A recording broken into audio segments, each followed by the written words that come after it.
Today's an exciting day for the 300ZX build because we are finally working on the engine in the car. Not yet. What we need to do first is move the Z into a better spot on the driveway, and then we can work on dropping the new engine and transmission into the car for the very first time. While Nate's getting us all strapped up onto the tow truck slash work truck, but we are going to now try and tow this out and into the street, right? Yeah. Try and turn it around, that way we can push it into the driveway with enough momentum. So that's the plan. See if it works. This tire is almost done filling up. It always loses air. Oh, perfect timing.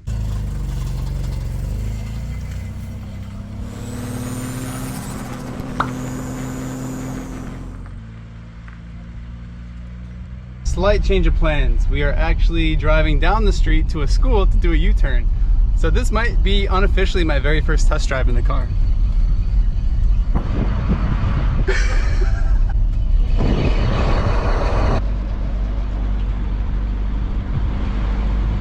It's so sketchy how close I am to the Integra.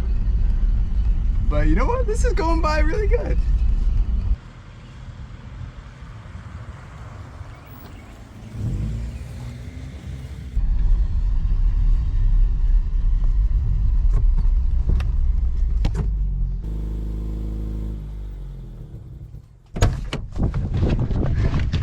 How'd we do? Yo, that went pretty smoothly actually. Well, how was it driving? It was fun. It was a lot of fun. I can't wait to drive this thing. That worked out perfectly though. It did. That went really smoothly. Honestly, it didn't like feel that much of a drag. Oh really? Yeah. It didn't like slow it down that much? Not that much, yeah. It's a work truck, baby. That's why it's meant. All the other shit you Yeah, got here. this thing is loaded up on top of it. This is why everyone needs an Integra as a work truck.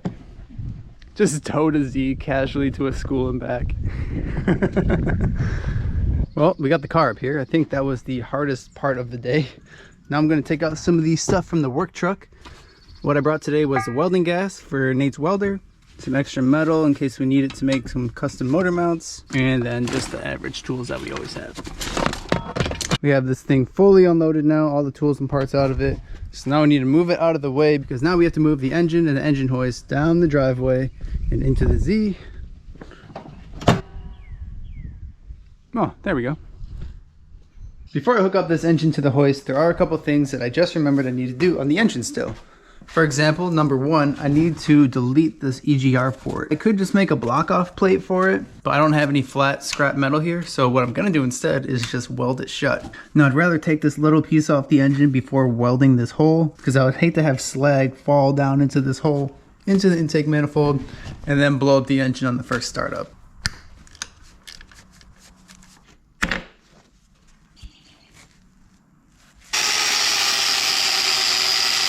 I grinded down the surface on the end. That way the ground clamp has clean metal to clamp to. If you don't have a good ground, the weld will not be great. And since a lot of you guys request what my welding settings are for different metals and different things I'm welding, I will show you. So for something like this is really thick and it's cast. So honestly, I'm gonna crank this all the way up for heat. This is how hot the weld is gonna come out. The rule of thumb is the thicker the metal, the higher the heat. This is a wire speed adjustment.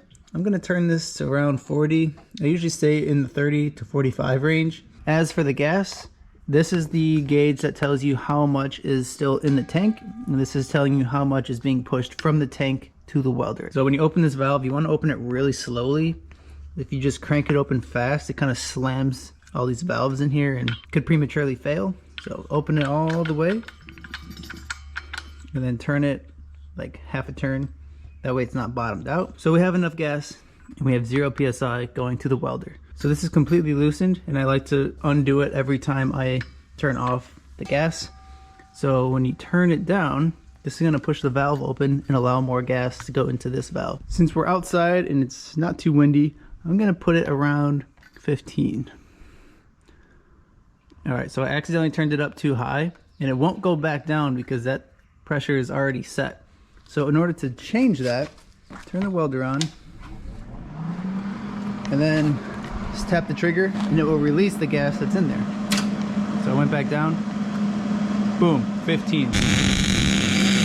So this very first dot right here did not weld very nicely. You can see it's kind of porous. I ended up turning the gas up more because basically there wasn't enough shielding gas for that weld. So after I turned it up, I welded a few more spots and it welds a lot better, but the wire speed is a little too high. So I'm gonna turn it down to around 30 this time. So with these two adjustments, we're gonna try again. I'm gonna let that sit for a bit because it's smoking hot. The very next thing I wanna do on the engine is take off this engine bracket because we're gonna need to go find some 300ZX engine brackets and see if those line up on here. So let's go get those real quick. I'm back to visit my friend Peyton because I knew he would have the motor mounts that I needed. We got them here over at the old Z shop. The Z shop. We're just gonna take off the actual hard mounts to the engine, and then it comes with this rubber mount, which looks like it's in good condition still, which is exactly what we're looking for. Got them off. Dang, what's going on with this one, dude?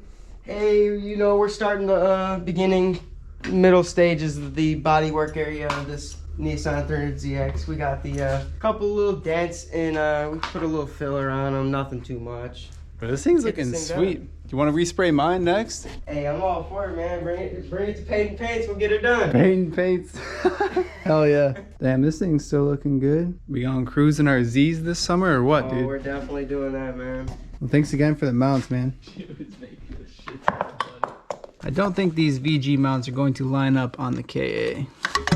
They look very different. Yeah, no.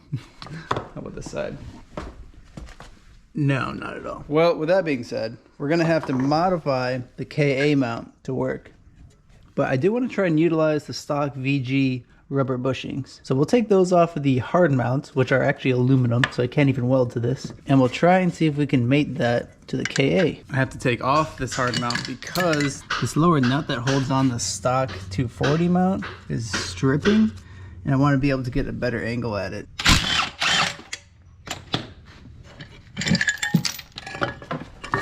All right, let's see if we can get a better shot at this. So this is the mount that we will be modifying. I don't know if they're different from driver's side to passenger side. We're trying to think ahead here at, you know, best operations because we're gonna have to be welding this mount while it's in the car. And this AC is kind of in the way. I do eventually want to run AC because I think that'd be really cool. But for now, we're gonna have to take it off so that I have more access to weld the mount. Oh, yeah.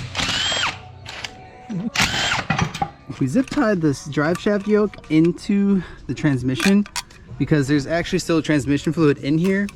I wanted to leave it like that just because the first start, whatever, I'll change the fluid later. We just can't forget to take this out when we start it. Otherwise the zip tie is gonna, I guess it'll probably break. We also took off all the accessories on this side, so it's nice and open and very oily. This is exciting. It's getting ready to go in. We're also trying to think ahead here on what would be easiest while we're dropping this in. And I think it'd be easier to remove the original VG harness before we put a whole nother engine in here. It'll help clear up some of the space. Power steering, we'll figure out if we can even make the stock lines work. This goes in that wood panel section? Yeah. With the ECU? Yeah. Let's see. I always thought this was so weird that there's a wood panel in this car. Velcroed stock from the factory wood paneling. Oh, this looks fun. There's a bunch of baby spiders in here. Nice. All right, here's the main engine ECU. Oh, looks like we have more computers in here. 1, 2, 3. Is this the transmission ECU? Can I delete this as well? This thing is actually pretty clean for being, how old is this thing now? 96 to 2023. Am I catching on something? Well, unfortunately, we could not get this harness out at this time. I think there's some HVAC boxes blocking it, but for now, we're just gonna toss it over the side of the fender and we'll worry about all of this later. But I just remembered we also need to put back that EGR port we took off. So it's over here.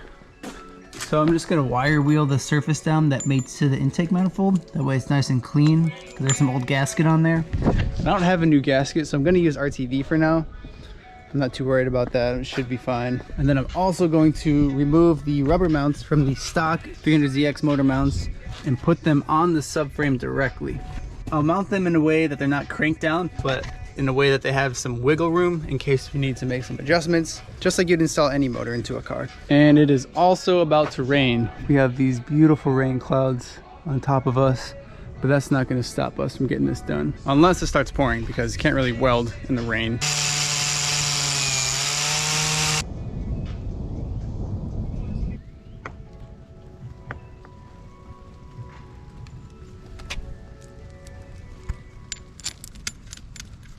Starting to rain. Hopefully it doesn't downpour. I think these are the same for both sides. But let's check real quick. I don't see any markings. Yeah, these are definitely the same. Another thing I noticed while inspecting the subframe, so this is the location where the engine mounts go. They're actually not parallel.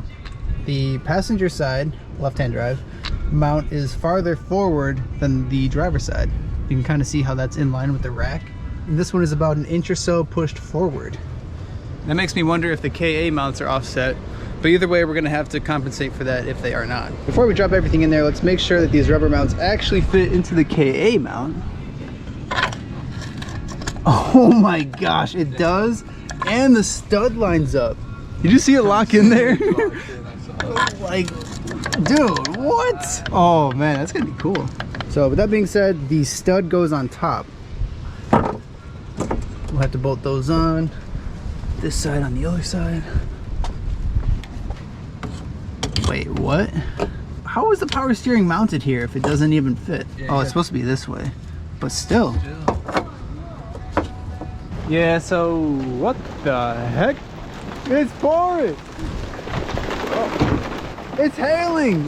There's literally ice coming down. Oh my gosh, these pellets actually hurt.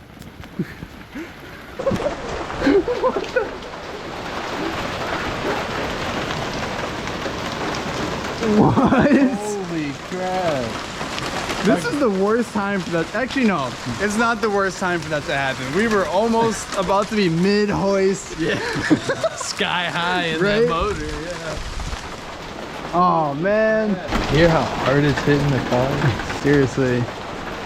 What the hell? Guess we have to come back to this. Lunch break. It's been a few hours since it was hailing, but it's still very wet outside. We're still gonna try and attempt to at least put the motor mounts in the bay and figure out why that's not fitting. I might have to pry down that power steering line. I don't know if the previous owner adjusted it or something.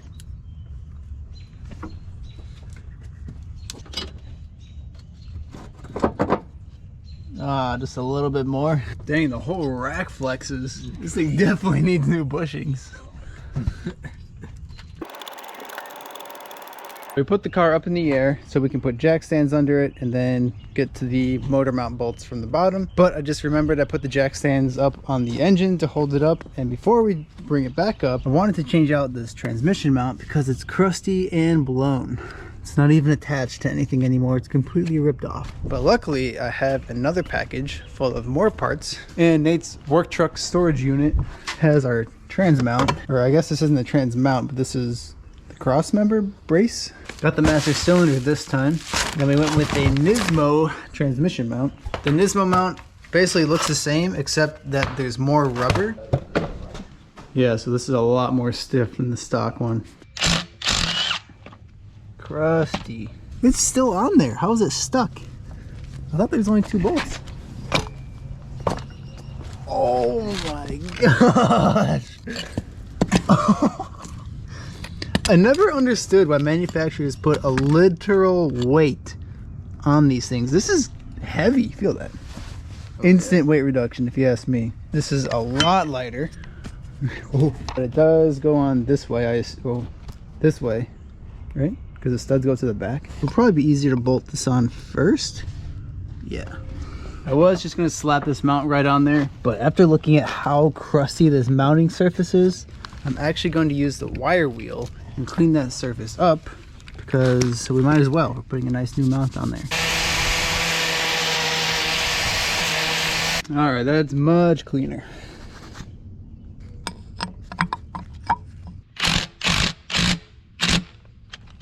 Now we need to get the old rubber mount off of the cross member.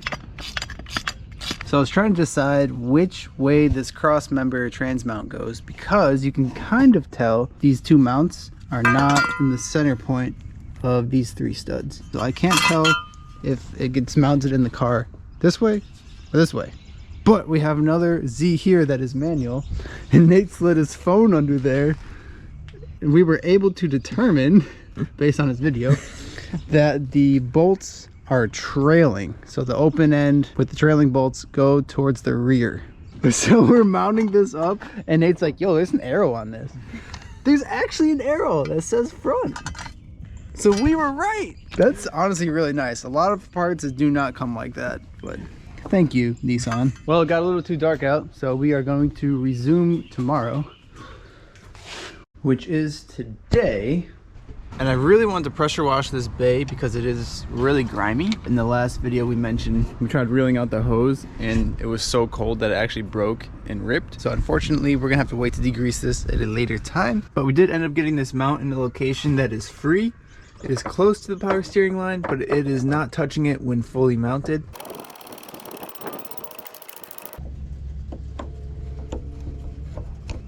We have the motor mounts ready to go. I wanted to make sure that I have the trans mount bolts ready to go, and I thought I ordered some with my last parts order, but I forgot. But that's okay, we have the work truck here. So here's the nuts and here's the bolts. All right, so right off the bat, this looks like a trans mount bolt. So I'm going to confirm that this fits in the trans mount holes. Oh yeah, that's perfect. Need to find 1, 2, 3, 4, 5 more of those.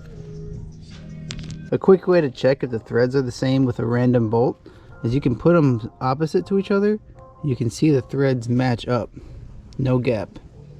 Another thing I wanted to do before I drop the motor and transmission into the car is put the starter on, because that's going to be really difficult to do in the car. I guess not the hardest thing, but the starter has some weight to it, so we'll do that first. I still cannot get over how massive this starter looks on the trans. Jesus. Something I just remembered that I think is going to save me in the future is realigning the coolant heater hose line port. So there's this little port that comes out of the block. You can actually re-angle which direction this 90-degree bend turns out. So I have an adjustable wrench on here attached to my cheater bar, which is actually a jack handle.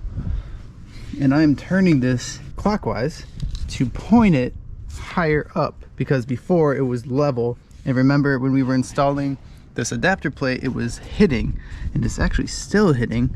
And that will cause premature failure of this hose, and we don't want that. I am about done with my visual inspection. We are ready to test fit it. Ooh, I'm so excited. We have the KA skyrocketed at this point. Ready to go in. And we couldn't find any moving blankets. I forgot to bring them. But we are going to use the trunk carpet for the Z, so that'll work perfectly. But I don't think we'll have an issue because it's so high up. And we also put the wheelie cart on the bottom here, so that when we drop the transmission in, it's going to hit this wheelie cart and push itself back. That's probably about as high as I got. Yeah, I think that's good. All right, I guess we're ready to go down a little bit. I don't know why I thought we were going to be able to fit this transmission in here without taking off the shifter itself, but it definitely started to hit the firewall. So we are taking it out now. There we go. We snapped 3 out of the 4 bolts that held this onto the transmission because they were so rusty. Great. Need a whole nother shift linkage now. This is our very first test fit of the KA. There's no tension on this, as you can see. And it does not fit very well. We are actually sitting directly onto power steering lines and also the sway bar as well. But that is because we cannot push the motor all the way back at this time because of the power steering lines hitting the oil pan. So the trans mount bolts are not even close to being lined up. So our plan of attack right now is to take off the power steering lines, the hard lines that run under the car. As you can see, they're hitting. Not a lot of clearance there.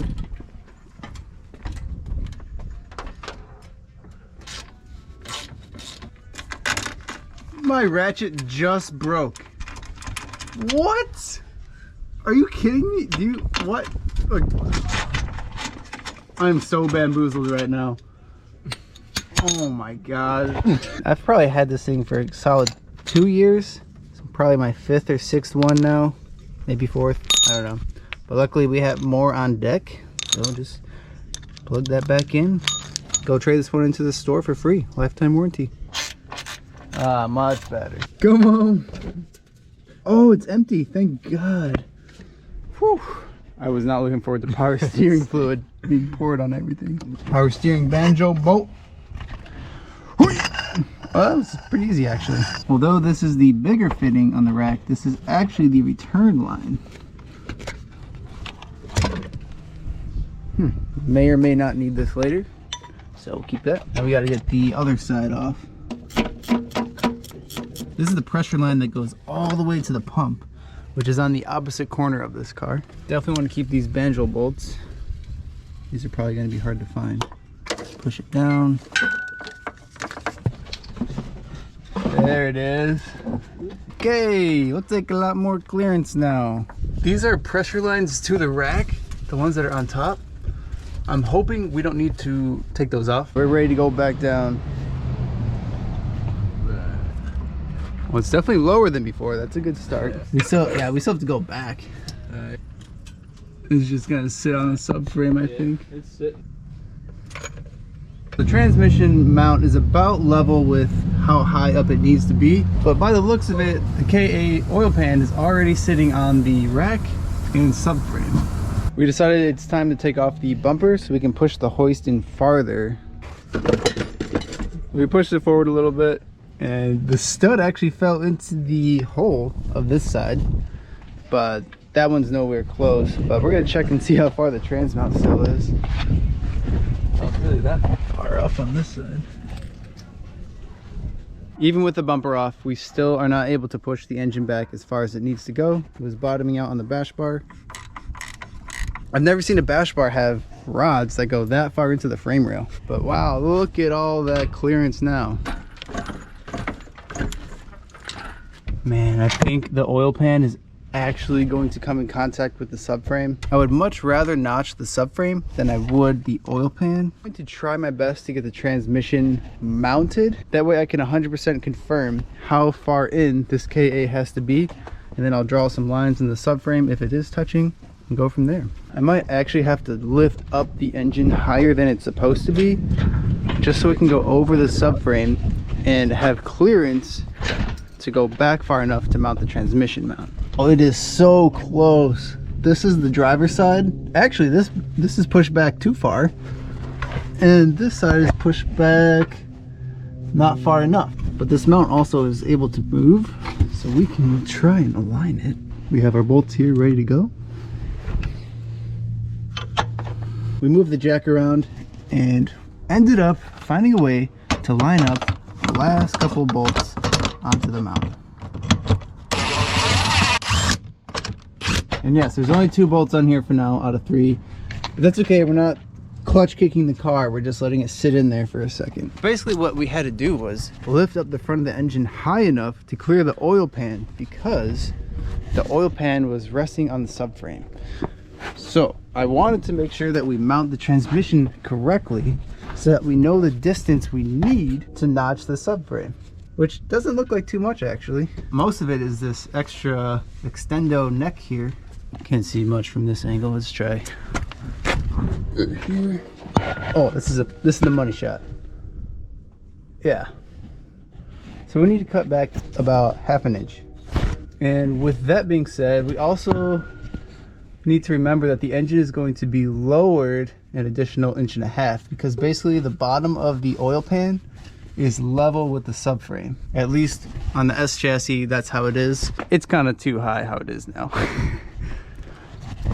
But while it's like that, I want to think about the engine mounts. It looks like if we lower the engine down, if it was not hitting the subframe, the KA engine mount would rest on the VG mount before it would be at the correct depth. So I'm actually going to need to notch these off before we reinstall the engine, because basically we're gonna have to take out the engine after I make my cut lines on the subframe here, and then once the subframe is notched, we will reinstall it with the KA mount cut. That was a lot. of discussion. I hope that made sense. All right, just tried to wipe up as much grease off of this subframe as I could. Grab this marker here, and the oil pan goes out to here. So this is the exact line. This is not the cut line. Same with this side. Oil pan goes to about here. We want to make sure that we cut it wider than this. Now this looks a little extreme, but I will show you what I have in mind. Now I'll mark this one differently. That way I know not to cut this one. This is just a reference line. This side you can see very well. This came out with such ease. How is this leaking? It's not even running. All right, I have made the cut lines. Now I'm going to try and explain how I came about this. Everything that's filled in is basically what's going to be removed. There's one straight cut line here and one straight cut line here. Basically, I'm going to cut off this tiny section first, remove it, cut the bottom also to get it off, and then cut off the outlined filled in section. Then I'll be able to reinstall the smaller piece forward. If you've previously seen me relocate my 240SX rack on the channel, it's the same principle, except we're not relocating the rack forward, we're actually pushing back the front of the subframe. So it's the same concept, but a different application.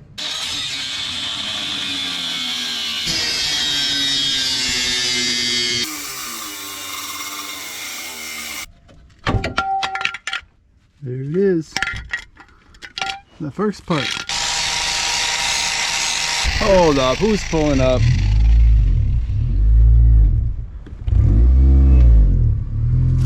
Well, if it isn't Lawn Chair Racer. Hello.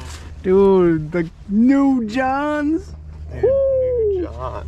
RG3. These are nice, dude. Sure. Now I'm like really motivated to like finish refreshing this car and like get it really right because it's looking good, but it needs a couple things. What's next? Just like refreshing, honestly. So I gotta paint some stuff. I gotta paint these calipers and the center of that. See the rust? Oh, So that's gonna go. It survived. Yeah. So we're going black, and then the front's blue, so that's gonna go black. Do with it now. yeah, these wheels are sick. I've always wanted RG2s, but you can't really find them anywhere. So RG3s, More aggressive. right? And chrome, baby. Yeah, black chrome is always a good choice. You don't want to see what we have going on. Oh, dude, KA activities. Man. I saw Nate's Snapchat. I don't even know what he sent. It's a large piece of equipment going. There's a into this. large piece missing too. Yeah. Oh my god, dude! Yeah, you got it cut out. So Yeah. what's going up here? We have to relocate the subframe to fit the KA oil pan. Yeah. I'm just prepping the metal right now and I'm about to weld it back together. Actually, we'll do it right now. You ready? Boom. All right, well, I guess we can test fit it now. It's only tacked into position. I want to make sure this fits before I weld all the way across everything and need to cut it again. There we go. It's got to be like, Yeah, slightly turned and it worked perfectly. kind of like. All right, we got the transmission mounted. Let's check how the oil pan clearance is to the subframe now. All right, let me get in the view where I can see it. I'll have you lower it slowly. Oh, it's close. All right, go ahead. Oh my god, that's like too close for comfort. Oh, it's hitting. Yeah. No. We're gonna probably have to massage the oil pan just a little bit more. Well, actually, I didn't massage the oil pan yet, so that could work. But this already looks better. No, it's so close. You want to let go of it all the way so we can see how it'll fully sit on there, and it'll leave a nice line on the oil pan of where it's hitting. A witness mark, as Mike would say. A witness mark. Oh, there he goes, dude. Those tacks are strong. He's just sitting on it. It's such a funny sound. Well, the clearance to the subframe and the oil pan is a lot better. So we are going to make a quick adjustment and try this all over again. But it's definitely getting closer. Well, I think it got too cold outside because the hoist is not doing hoist things anymore.